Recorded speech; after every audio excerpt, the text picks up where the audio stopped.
Today, let's explore together how to break free from the exhausting pattern of constantly forcing yourself beyond your limits. If you've ever found yourself saying yes when you should say no, pushing through exhaustion, or feeling guilty whenever you take a break, you're not alone.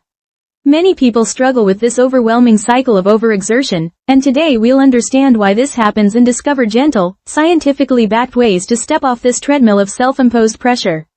Let's start by understanding what's actually happening in your brain when you're stuck in this cycle of forcing yourself.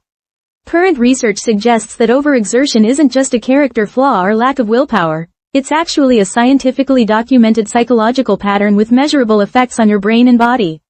A comprehensive 2023 qualitative study published in Medical Education identified overexertion as one of 7 core dimensions of burnout syndrome, alongside altered emotion, compromised performance, disengagement, dissatisfaction, exhaustion, and feeling overwhelmed.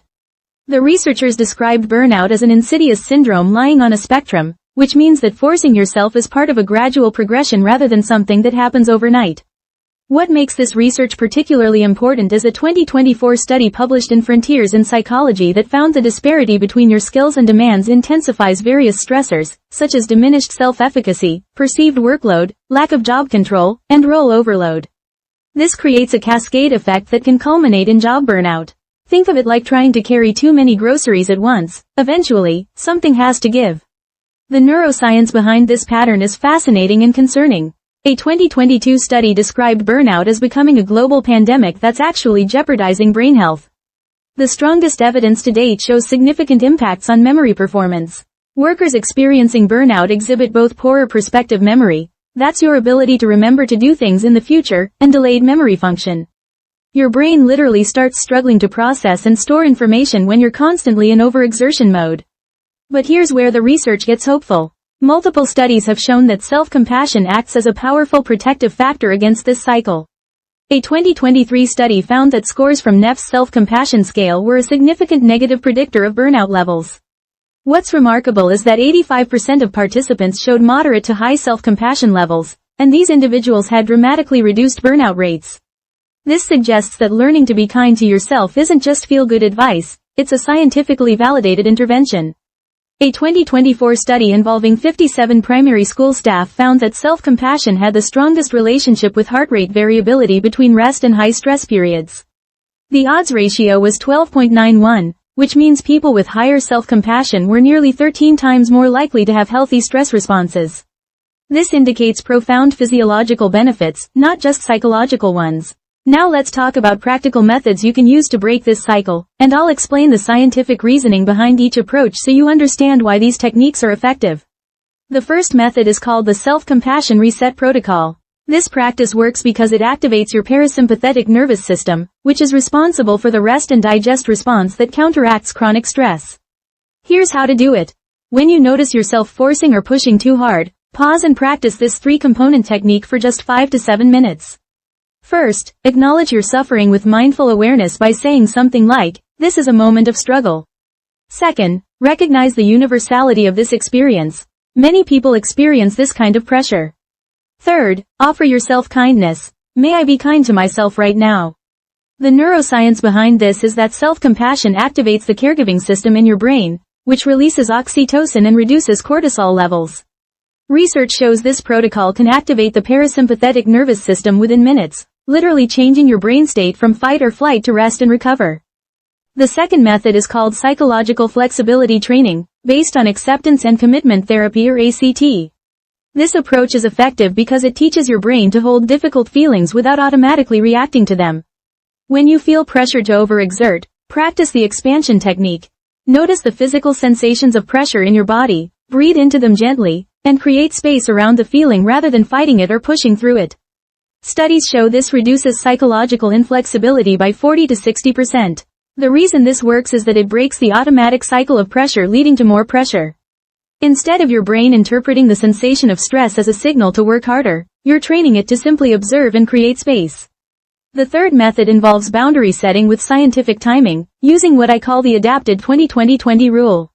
Every 20 minutes of intense work, take 20 seconds to assess your energy levels and emotional state, then decide if you need a 20-minute break.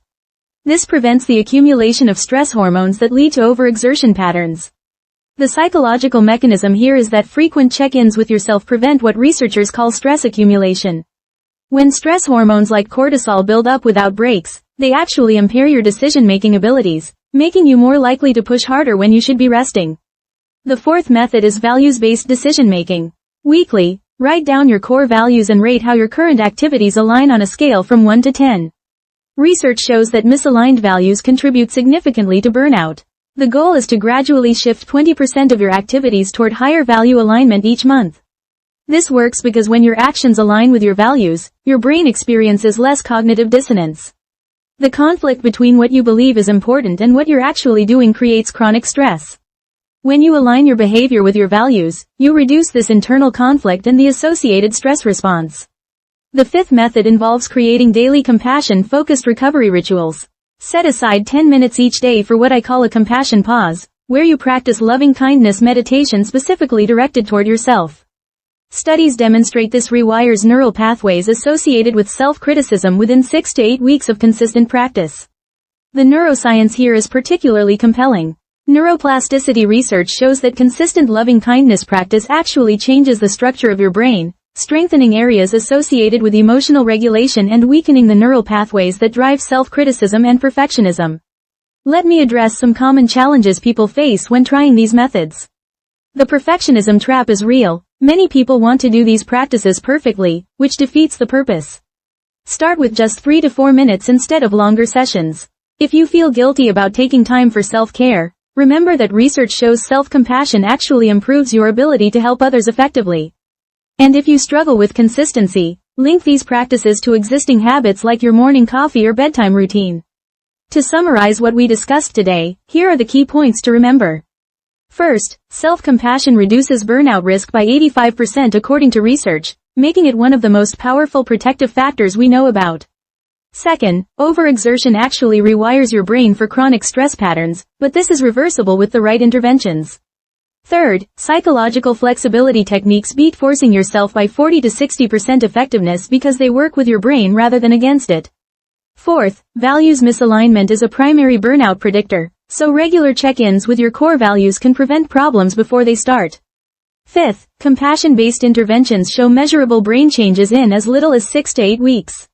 And sixth, digital overload requires specific boundary techniques because our brains weren't designed for constant connectivity. The truth is, you can break free from the exhausting cycle of forcing yourself. Thousands of research participants have transformed their lives using these scientifically proven methods.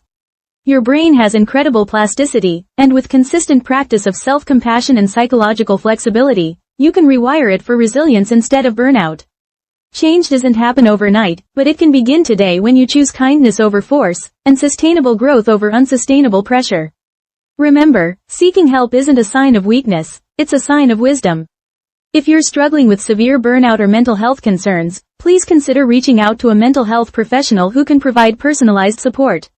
If today's discussion provided any support or new insights, please hit the like button. If you'd like to continue learning about mental health and well-being together, please subscribe to our channel. May your heart feel a little lighter, and thank you for listening until the end today.